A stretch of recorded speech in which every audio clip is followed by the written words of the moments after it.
반갑습니다. 무더운 여름에 또 이렇게 함께 교회를 이루어서 하나님을 또 찬양하고 예배하게 되었습니다.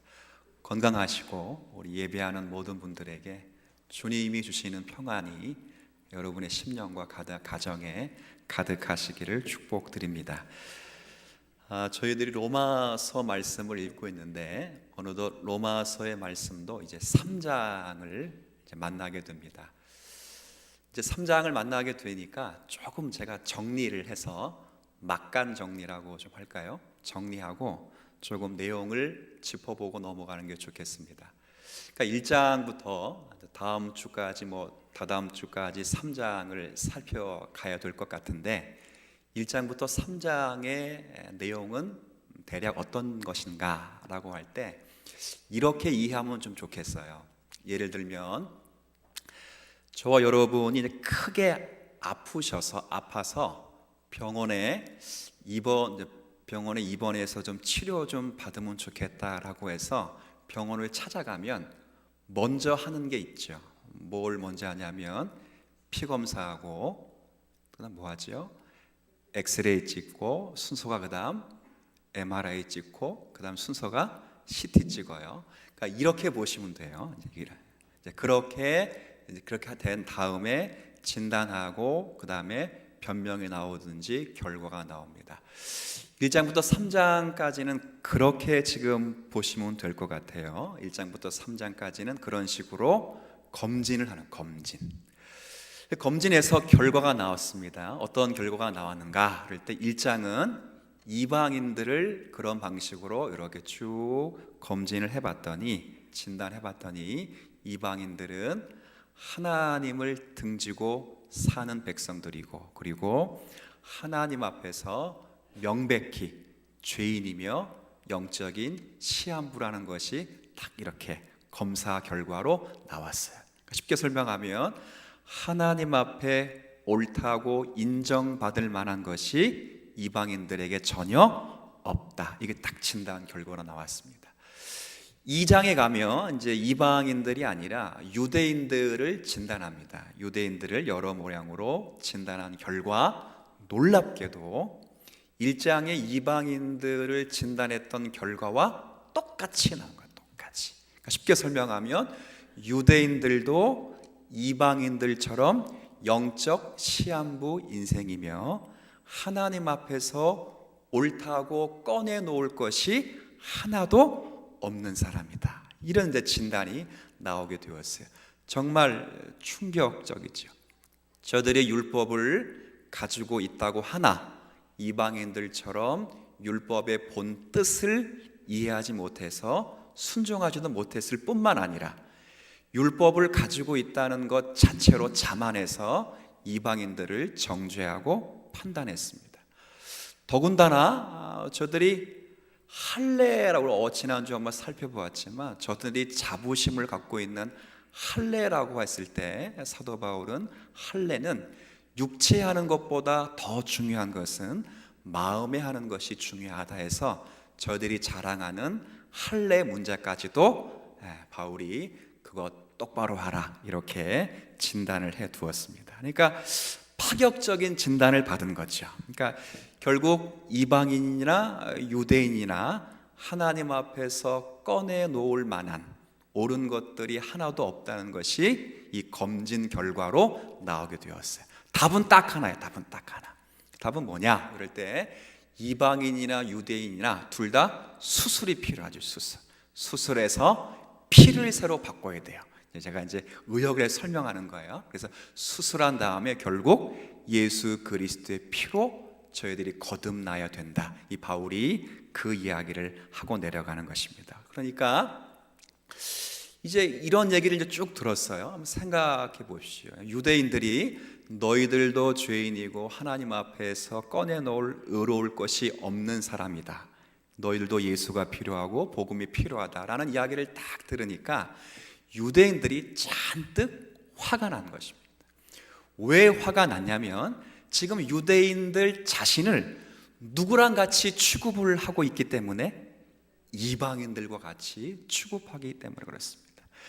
여러분, 그 유대인들은 이방인들을 지옥의 땔감으로 생각을 하기 때문에 이방인들과 자기를 같이 동급으로 생각하는 것 자체가 아주 유대인들에게는 아주 폄하하는 가장 큰 모독이기도 합니다. 예를 들어 우리 목사님은 목회를 하는 거 보니까 꼭 김정은 같아.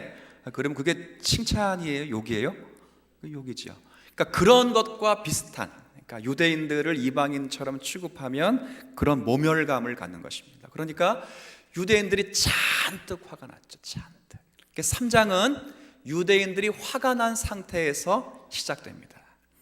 근데 이 편지를 잘 알듯이 이 편지는 지금 누가 쓰고 있냐면 사도 바울 선생님이 쓰고 있는 거예요. 그러니까 정말 유대인들이 1장, 2장의 내용을 듣고 직접 화를 낸 것이 아니라 사도 바울이 편지를 쓰면서 만약 유대인들이 이 편지의 1장, 2장을 읽으면 이렇게 화를 낼 것이라는 것을 예측해서 사도 바울이 화를 내고 사도 바울이 답변을 주는 거예요. 그러니까 사도 바울이 있을 법한 유대인들의 질문을 던져놓고 또 사도 바울 편지 쓰는 사도 바울이 그것에 대해 직접 뭘 한다고요? 답을 하고 있어요. 그러니까 이게 쭉 이어져 가는 거예요. 그래서 1절, 2절에 첫 번째 반론과 첫 번째 대답이 있고 3절, 4절에 두 번째 반론과 두 번째 대답이 있고 그 다음에 5절부터 8절까지 우리가 읽은 데는 세 번째 반론과 세 번째 답변이 있어요. 이 답변을 오늘 좀 생각하면서 하나님이 이 답변 가운데 특별히 4절의 말씀을 통해서 우리에게 무엇을 말씀하시는지를 조금 생각해 보도록 하겠습니다. 자, 첫 번째 답변은 뭐냐? 반론은 뭐냐? 그럴 때 이거예요. 자, 지금 아까 유대인들이 이방인들과 똑같은 진단을 받아서 저들도 하나님 앞에 꺼내놓을 것이 없다라는 진단을 받았어요. 그러니까 유대인들이 이런 질문을 하는 거예요. 반론을 하는 거예요. 아니, 그러면 우리가 이방인들보다 나은 것이 무엇인가 말인가? 이런 질문을 할 수 있겠죠. 그리고 우리 지난번에 이 할례의 문제를 한번 살펴보았듯이 할례는 몸에 받는 것이 중요한 것이 아니라 마음에 받는 것이 더 중요하다 이렇게 말했기 때문에 결국 유대인들이 생각할 때 그러면 할례를 받은 것이 아무런 유익이 없단 말인가? 이런 질문을 하게 됐어요. 그러니까 바울이 그 질문을 다 듣고 뭐라고 이제 답을 내냐면 2절에 이렇게 이야기를 합니다. 2절 한번. 자, 2절을 한번 읽어볼게요. 시작. 범사에 많으니 우선은 그들이 하나님의 말씀을 맡았습니다. 자, 유대인들이 1절에 이렇게 질문하는 거예요. 그러면 이방인들과 우리가 같다면 하나님 앞에서 의로울 것이 아무것도 없는 자라는 면에서 같다면 우리가 이방인들보다 나은 게 무엇입니까? 라고 묻자 범사에 많은 경우에 나은 것이 있습니다. 그 나은 것이 뭐냐면 자, 2절 중간에 뭘 맡았었다고요? 하나님의 말씀을 맡았다 그 말. 이게 무슨 말이냐면 유대인들은 먼저 하나님의 말씀을 들었다는 차원에서 이방인들보단 훨씬 큰 특권과 책임을 가지고 있다 그 말이죠. 그러니까 이것은 놀라운 특권이며 책임이기도 하다 그 말입니다. 그러니까 이렇게 이야기하는 것과 같아요. 하나님께서 그러니까 유대인들 여러분을 택하셔서 여러분을 구원하신 다음에 여러분을 통하여 온 세상의 하나님의 자기 백성을 구원하시기 위하여 여러분을 축복의 통로로 세우시고 여러분에게 말씀을 주시고 여러분과 약속을 맺으셔서 여러분이 제사장 국가가 되는 은혜를 주셨습니다. 바울이 이야기를 하는 거예요. 그러니까 이방인들과 나을 것, 이방인들보다 훨씬 나은 게 뭐냐? 저들이 하나님의 말씀을 듣고 하나님과 약속을 체결해서 하나님의 백성인 유대 민족을 통해서 이방인들이 구원을 얻도록 하는 은혜의 책임을 누리고 있었다. 이게 첫 번째 받은 은혜예요. 근데 문제는 뭐냐면 이 유대인들이 이 말씀을 기억하지 못하고 언제나 실패를 했다는 것이 문제입니다. 여러분 구약 역사를 역사서를 보더라도 선지서를 보더라도 언제나 하나님의 신실하신 약속 앞에 불순종하고 언제나 어기는 대상은 언제나 하나님의 백성인 유대인들이었습니다. 그러니까 그렇게 돼서 결국 약속을 어기는 민족이 되었다. 이렇게 이제 결론이 났어요. 문제는 그 다음입니다. 두 번째 반론은 어떤 반론이냐면 이제 그거죠. 그럼 우리가 불성실해서 우리가 하나님 앞에서 신실하지 못했다고 해서 하나님의 신실하심도 깨지는 것입니까? 이렇게 물어봐요. 한번 생각해 보세요.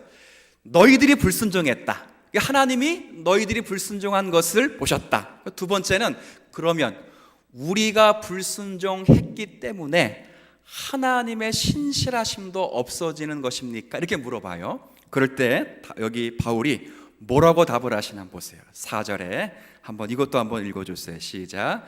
그럴 수 없습니다. 사람은 다 거짓되되 오직 하나님은 참되시다 할지어다. 이 뒷부분 한번 읽어주세요. 기록된 바 주께서 주의 말씀에 의롭다함을 얻으시고 판단받으실 때에 이기려 하심이라 함과 같으니라. 이 무슨 말이에요? 그러니까 유대인들이 하나님의 말씀을 맡아서 불순종했을지라도 하나님은 저들이 불순종했음에도 불구하고 하나님은 어쩌셔서 신실하셔서 하나님의 신실하신 약속은 깨지는 법이 없습니다. 이 이야기를 해요.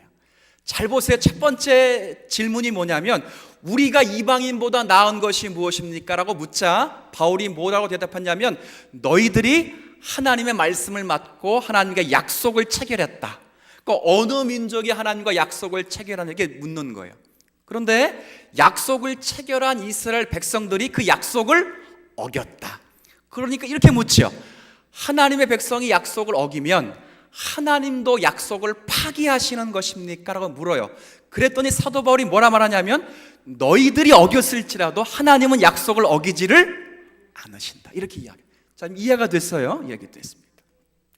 그러면서 뭘 갖다 붙여주냐면 여러분이 4절 후반부에 읽은 말씀은 시편 51편의 내용이에요. 이건 다윗이 밧세바를 범한 후에 나단 선지자로부터 책망을 받을 때 다윗이 읊조렸던 하나님의 말씀입니다. 이게 어떤 의미냐면 하나님의 판단만이 옳습니다.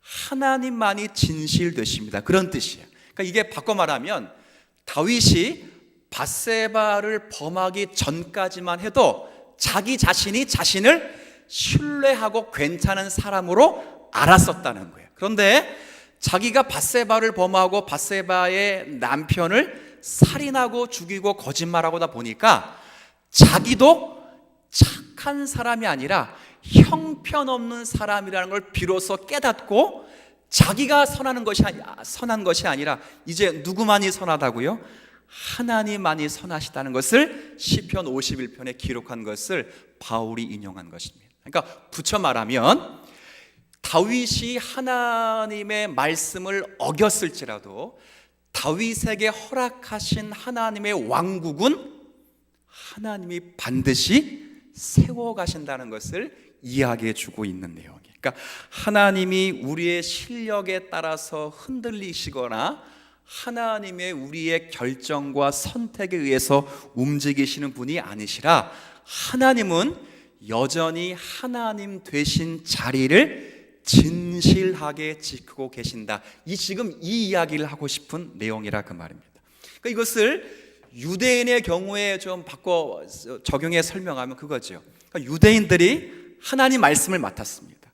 선택을 받아서 많은 이방인들이 유대인을 통해서 구원받도록 하나님이 유대인들을 선택했어요. 근데 문제는 유대인들이 그 선택과 특권을 잘 누리지를 못했을지라도 하나님은 하나님의 백성을 구원하시고자 하시는 구원 계획에는 취소되는 법이 없다. 그 증거가 무엇이냐? 자기 백성을 위해서 이제 앞으로 로마서 계속 살펴보겠지만 예수 그리스도를 보내주시지 아니하셨느냐, 이 이야기를 줄곧 하고 있는 것, 결국 복음에 대한 이야기를 하고 싶은 내용입니다. 그러니까 여기까지 일단 이해가 되면, 자, 그 다음 이건 꼭 이건 어려운 내용이기도 하지만 일단 문장을 읽었기 때문에 반드시 이해는 하고 가셔야 되기 때문에 조금은 더디더라도 한번 생각을 하고 한번 따라와 주시면 고맙겠어요. 근데 이렇게 쭉 들어보니까 유대인들이 들었어요. 가만히 있어봐라. 내가 불순종하고 내가 불신앙했는데도 하나님의 의로움이 증거되고 하나님의 약속이 취소되지 않는 것을 보니까 이제 이런 이 이야기를 유대인이 듣고 무슨 생각을 하냐면 봐라, 내가 불순종하니까 하나님의 의가 더욱 드러나니까 나의 불순종도 사실 하나님 앞에서 아무런 죄가 되지 않고 오히려 상을 받아야 되는 것이 아닙니까? 이렇게 물어볼 수 있는 거와 똑같아. 무슨 말이냐면 쉽게 설명하면, 여러분 그 영화 시상식이라든가 드라마 시상식을 하면 주연상 말고 무슨 상이 있죠? 조연상이라는 거예요. 조연상. 이게 무슨 말이에요? 지금 하나님의 의가 왜 돋보였는가 그럴 때 하나님의 진실하심과 신실하심과 의로움이 왜 돋보였는가 그럴 때 누가 실패했기 때문에, 유대인들이 실패했기 때문에 오히려 하나님이 더 돋보이는 거 아닌가, 이렇게 생각하면 돼요. 좀 아주 약간 안 맞는 예와 비슷한데, 죄송합니다. 일단 여러 여성들이 쭉 있으면, 이게 제가 이제 들은 이야기니까, 여성들이 이제 미팅을 나갈 때는 모르겠어요. 주선하는 사람이 자기보다 예쁜 친구들을 절대 데려가지 않는데요. 이게 맞는지 안 맞는지 모르겠는데 절대 데려가지 않는답니다. 왜 데려가지 않느냐면 주선한 사람이 뭐 해야 되기 때문에, 돋보여야 되기 때문에. 주선한 사람이 돋보여야 되면 자기가 데려간 사람이 자기보다는 어떻게 생겼어야 되겠어요? 그렇죠, 못생겨요. 그러니까 그런 논리와 똑같아요. 하나님이 지금 돋보이고 하나님의 의로움이 증거된 데에는 우리의 불신앙에 덕이 있었다면 우리의 불신앙은 오히려 칭찬을 받아 마땅한 것이 아닙니까? 라고 오히려 되묻는 거예요. 이게 말은 되지만 아주 사악하고 아주 추악한 그런 질문이 아닐 수 없어요. 그래서 사도 바울이 뭐라 말하냐면 그럴 순 없습니다, 이렇게 말해. 자, 그 대답은 한번 좀 건너뛰어서 8절을 한번 읽어볼게요. 8절. 자, 여러분 한번 8절 한번 읽어주세요. 시작.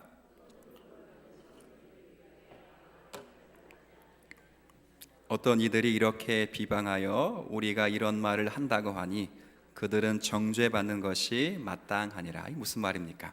그럴 수는 없습니다. 왜냐하면 그렇게 되면 결국 사람들은 이 선을 이루기 위해서 뭘 행하자고 하겠어요? 악을 행하자고 하지 않겠습니까? 그렇죠. 그러니까 사도 바울은 죄는 죄대로 심판을 받아야 합니다. 그것이 하나님의 법칙입니다.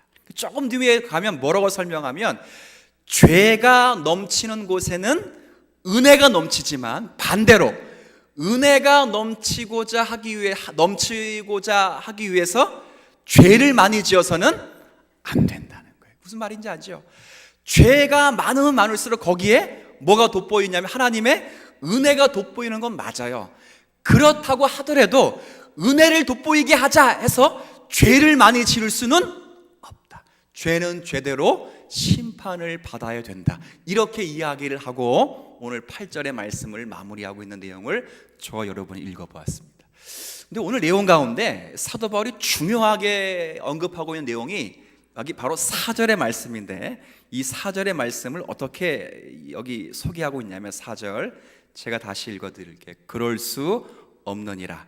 사람은 다 거짓되되 오직 하나님은 어떠시다고요? 이걸 계속 지금 반복해주고 있습니다. 반복. 유대인들은 실패했으나 하나님은 실패하지 않았다. 유대인들은 거짓되나 하나님은 진실하셨다. 그렇죠? 유대인들은 죄를 해서 결국 하나님의 뜻을 어겼지만 하나님은 저들의 죄를 통해서라도 의를 바꾸었다. 보세요. 요셉의 형제들이 요셉이 국무총리가 되도록 판 것은 아닙니다. 그렇죠? 죽이지 못해서 판 겁니다. 그렇죠? 근데 그걸 악으로 바꾸시는 분이 누구예요? 하나님. 그렇다고 죄송합니다. 큰일 날 뻔했네요. 선으로 바꾸시는 분이 누구예요? 그렇죠. 그렇다고 해서 요셉의 형들이 그것이 선이 됐다고 해서 용서받을 수는 없죠. 그래서 반복되는 게 뭐냐면 인간의 불의와 하나님의 참되심, 인간의 거짓과 하나님의 진실하심, 인간의 그릇됨과 하나님의 신실하심이 계속 8절 가운데 반복되고 있어. 반복. 이 이야기를 통해서 사도 바울이 뭘 이야기하고 싶은 것일까? 그럴 때 약속을 이루시는 누구시요? 하나님. 그 이야기를 하고 싶다 그 말이에요. 보세요, 제가 조금 전에 설명해 드렸어요. 유대인들은 큰 특권을 받았습니다. 어떤 특권을 받았냐면 선택을 받아서 선택. 그래서 유대인들은 하나님의 선택을 받아서 온 인류를 구원하기 위해서 축복의 통로가 되도록 선택을 받았어요. 그렇죠. 그리고 하나님이 저들을 축복의 통로로 세우시기 위해서 저들에게 말씀을 주시고 약속을 주셔서 저들로 하여금 제사장 국가의 사명을 감당하도록 하셨습니다. 근데 문제는 하나님의 고귀한 특권과 책임을 받아놓고도 유대인들이 그것을 누리지를 못했다고요. 그게 오늘 이야기했던 그네요. 그런데 계속 신실하심, 참되심, 의로움을 이야기하는 내용이 뭐냐면 그럼에도 불구하고 하나님의 약속은 취소되지를 않았다는 거예요. 그렇죠? 그 약속은 성취되었다는 거예요. 그 약속이 파기되지 않고 온 세상을 유대인으로 구원하고자 했던 그 계획이 유대인들이 파기했다고 해서 중단되거나 취소된 것이 아니라 하나님의 열심과 진실하심으로 온 세상을 위한 구원 계획은 성취되었고 성취되고 완성될 것이다. 그 이야기를 사도 바울이 하고 싶은 것이라 그 말입니다. 결국 이 신실함 속에는 하나님이 이루시는 약속의 내용이 있어요. 그 이야기를 오늘 좀 소개하려고 합니다. 하나님의 신실하심이 그 약속을 이루는 것이란 말인데요, 여러분 이걸 잘 표현하고 있는 성경이 어디냐면 창세기 15장, 찾지는 않을게요. 창세기 15장에 가면 하나님이 아브라함과 약속을 맺습니다. 좀 유치한데 보세요. 왜 유치하냐면 원래 약속이라고 하는 것은 거의 대등한 입장에서 약속을 맺는 거, 국가와 사람과 사람 사이에 대등한 약속 관계에서 약속을 맺는 것인데 지금 아브라함과 약속을 맺는 대상이 누구예요? 그러니까 아브라함에게서는 어마어마하지만 사실 하나님의 입장에서는 지금 누구랑 약속을 맺는 거예요? 피조물과 맺는 거예요. 자기가 만든 것과 지금 약속을 맺어요. 왜 약속을 맺는가 그럴 때 아브라함이 의심이 많습니다. 여러분 아브라함은 의심의 사람입니다. 창세기 20몇 장을 건너가야 아브라함이 아브라함 되는 것이지 아브라함 의심이 참 많았습니다. 두 가지 의심이 15장 전까지 있었는데 첫 번째 의심은 너의 몸을 통해서 약속의 자녀가 날 것이다. 이 약속을 받았는데 아브라함의 몸은 점점점 늙어갑니다. 그렇죠? 힘이 없습니다. 아들을 생산할 능력이 없습니다. 그러니까 약속에 대해서 희미해집니다. 두 번째 의심은 그 후손과 함께 가나안 땅을 정복하고 그 땅을 유업으로 받을 것을 약속을 받았는데 가나안 땅은커녕 지금 여기서 나그네처럼 헤매고 다니거든요. 갈 곳이 없어 헤매고 다니는 처지에서 가나안 땅이 너 땅이라 그러니까 이게 의심에 걸린 것입니다. 아브라함이 하나님께 묻죠. 정말 그런 것입니까? 물을 때 하나님이 아브라함과 약속을 해요. 약속. 정말 아주 하나님 편에서 보면 유치한 상대지만 하나님의 은혜와 사랑 속에서 아브라함과 약속을 맺습니다. 그래서 아브라함이 이렇게 말해요. 야, 너 가서 이제 짐승들을 내가 명령한 짐승들을 다 잡아서 반으로 갈라놓고 준비하고 있어. 이렇게 말합니다. 여러분 고대 관습법에서는요 약속을 어떻게 맺었냐면 짐승을 반을 쫙 갈라놓고 약속을 맺은 두 당사자가 손을 잡고 쪼갠 짐승 사이로 이렇게 지나가요.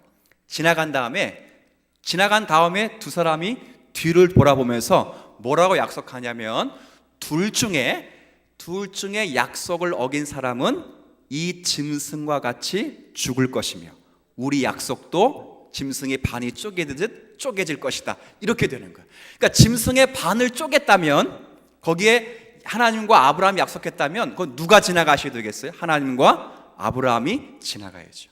저녁이 되었습니다. 저녁이 되었는데 그 저녁 때쯤에 연기 나는 풀무불과 횃불 타는 불빛이 쫙 보여요.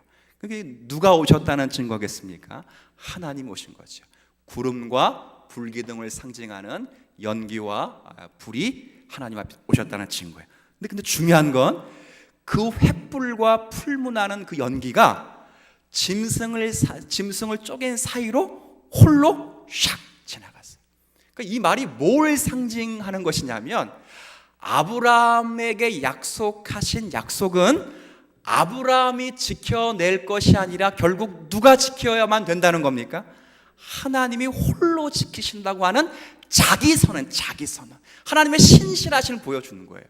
왜 이게 증거되냐면 16장에 보면 아브라함 그 약속에 실패하거든요.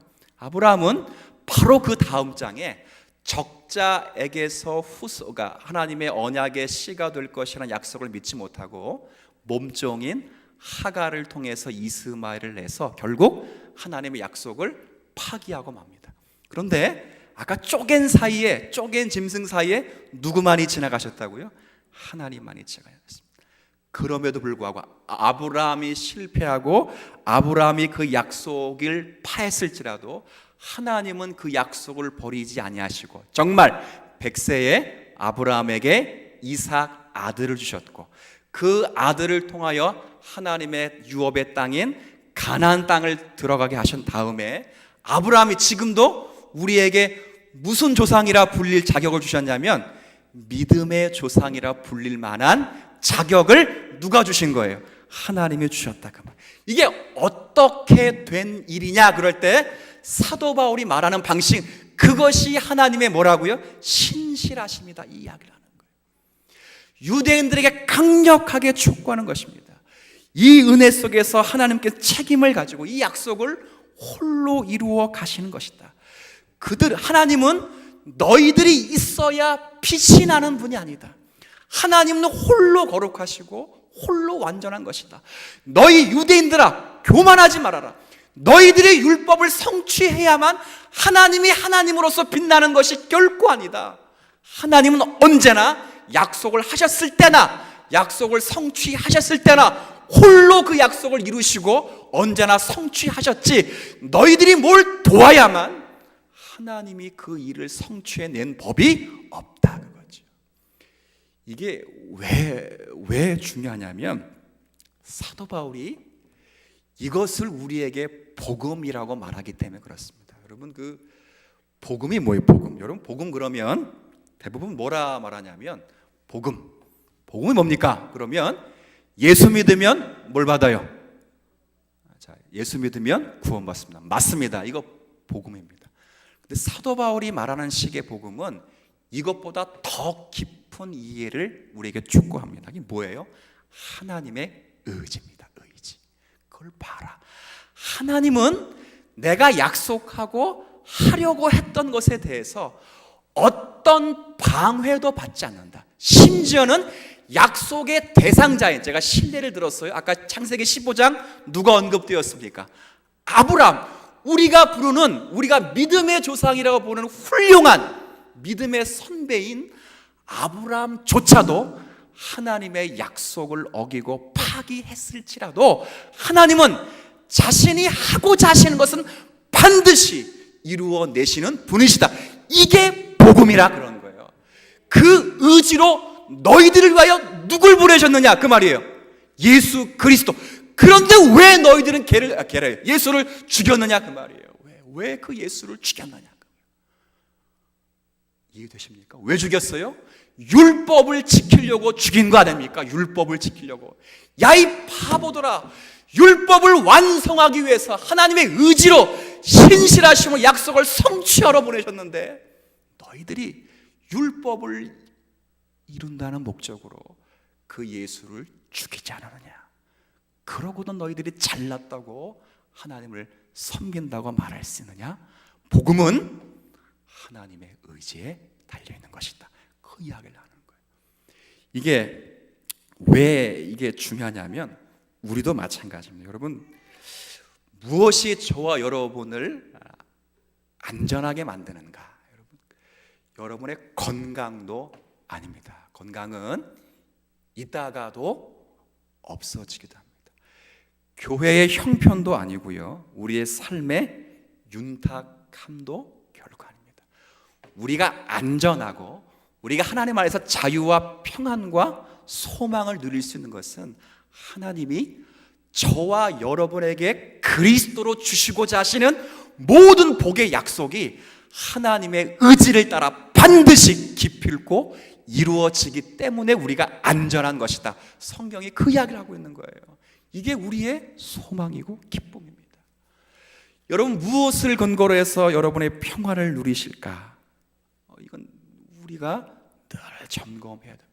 제가 늘 말하지만 여러분이 하나님의 사랑을 가장 잘 확인할 수 있는 것은 바로 예수 그리스도. 그러니까 여러분이 언제나 예수 그리스도를 부르실 수 있고 생각하시고 그분에게 기도하실 수 있는 자리가 되신다면 저와 여러분은 하나님의 의지에서 결코 벗어나실 수 없는 하나님의 백성임을 신실하게 믿어주시는 여러분 되었으면 좋겠습니다. 여러분, 그런 말 있죠. 그 불교에서는 뛰어봤자 부처님 손바닥. 이게 맞나요? 그죠? 근데 이건 사실 하나님의 경륜적인 섭리의 손길로 말하면 저와 여러분은 하나님이 찍으셨습니다. 찍었고 그 찍으신 분의 의지가 계신 한 여러분과 저는 도망할 수 없습니다. 누굴 통해 봐요? 요즘요? 욥을 통해 보잖아요. 욥을 통해서 하나님이 원하시는 사람으로 만들어 내시기 위해서, 정말 하나님에 관한 지식을 충만하게 주시기 위해서 욥도 예측할 수 없는, 욥에게도 원인이 없는 고난까지 허락하셔서 욥을 만들어 내실 수 있는 하나님이시라면 여러분에게 무엇인들 못하시겠는가? 성경은 이 이야기를 하는 거예요. 그것이 복음이라 바울이 말하는 줄 알고 여러분의 인생 속에서 하나님이 여러분을 찍어 그리스도의 손에서 반드시 복 주시고 복 주시리라 하는 약속을 이루어 내시는 하나님이 계심과 그분이 우리의 주가 되시고 아버지가 되신다는 사실로 오늘의 말씀을 확인받는 우리 모두가 되시기를 주의 이름으로 부탁을 드리겠습니다. 하나님 아버지, 인간의 불의함과 불충함, 그럼에도 하나님의 약속과 하나님의 의지를 꺾지는 못합니다. 바울 선생님이 이 부분을 언급하여 유대인들과 이방인을 향하신 하나님의 놀라운 계획을 설명하고자 합니다. 그 놀라운 계획은 4장부터 살펴보겠지만 믿음으로 의롭다함 받게 하여 예수 그리스도 안에서 복을 누리려고 하는 복의 내용입니다. 아브라함도 실패했고 아브라함의 자손 후손들도 다 실패했지만 우리 하나님께서는 온 인류를 구원하시고 자기 백성을 구원하시기 위해서 그 약속을 신실히 이루어 예수 그리스도를 보내셨던 하나님이시라면 그리스도 예수 안에서 우리를 부르신 것이 맞고 그 안에 있는 자들이라면 우리에게도 하나님의 의지와 집념을 따라 하나님의 사람으로 살아가게 할 것을 기대합니다. 그 은혜를 저희들이 알게 하시고 그 깊은 뜻을 이해하게 하여 주옵시며 정말 하나님의 열심과 신실하심이 우리에게 가장 큰 위로의 내용이 될 수 있는 성도들이 되도록 은혜를 더하여 주옵소서. 이제 수요일이 지나면 또 주일 보내기까지 남은 3일을 이 땅 가운데서 살아가게 됩니다. 예측할 수 없는 많은 일을 만나게 될지라도 그 일들이 그냥 우연히 우리에게 오는 것이 아니라 하나님의 뜻을 따라 우리에게 하나님의 거룩함을 알도록 배우도록 허락하신 자리임을 기억하고 순종하고 깨닫고 기도하고 하나님 붙잡는 성도님들 될 수 있도록 은혜를 더하여 주옵소서. 7월달 이제 수련회와 여름 성경학교를 또 감사하면서 책임 있게 감당하기를 원합니다. 온 교우들이 함께 기도하게 하여 주옵시고 하나님의 영광이 선포되게 하여 주옵시며 하나님을 배우며 아는 지식이 자라가게 하여 주시고 그 자라감이 머리로만 그치는 것이 아니라 인격과 그리고 습관에까지 남을 수 있는 다음 세대 성도 되게 하여 주옵소서. 교회 가운데 연약한 환우들이 계십니다. 하나님 어찌하면 좋습니까? 라고 하나님을 찾습니다. 찾는 이마다 하나님의 은혜의 사랑을 맛보게 하여 주옵시고 저희들을 위로하셔서 내가 너희를 사랑한다, 이 어려움을 통해서도 내가 너를 만들어 낼 것이다 라고 하시는 주님의 집념과 의지를 확인하여 용기 얻는 성도들 되게 하여 주옵소서. 감사드리며 예수님의 이름으로 기도 올립니다.